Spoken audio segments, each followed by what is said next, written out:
ത്രിയേക ദൈവത്തിൻ്റെ തിരുനാമത്തിന് മഹത്വം ഉണ്ടാകട്ടെ. കർത്താവിൽ പ്രിയ സഹോദരികളെ, വേൾഡ് ടു വേൾഡ് ടെലിവിഷൻ്റെ ആഭിമുഖ്യത്തിൽ നടത്തപ്പെടുന്ന ബൈബിൾ ക്രൗൺ പ്രതിദിന പ്രശ്നോത്തരിയിലേക്ക് നിങ്ങളെല്ലാവരെയും കർത്തൃനാമത്തിൽ സ്വാഗതം ചെയ്യുന്നു. നമ്മുടെ ഇന്നലത്തെ ചോദ്യം, രൂത്ത് മുതൽ അബ്ശാലോം വരെ എത്ര തലമുറകൾ? ഉത്തരം 4 തലമുറകൾ. ഇന്നലത്തെ വിജയി.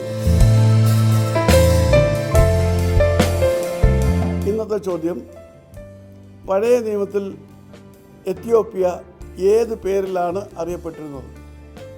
ചോദ്യം ഞാൻ ആവർത്തിക്കുന്നു. പഴയ നിയമത്തിൽ എത്യോപ്യ ഏത് പേരിലാണ് അറിയപ്പെട്ടിരുന്നത്? വേഗം ഉത്തരങ്ങൾ അറിയിക്കുക, സമ്മാനം നേടുക. ദൈവം നമ്മെ അനുഗ്രഹിക്കട്ടെ. താഴെ കൊടുത്തിരിക്കുന്ന വാട്സാപ്പ് നമ്പറിൽ നിങ്ങളുടെ ഉത്തരങ്ങൾ അയയ്ക്കുക.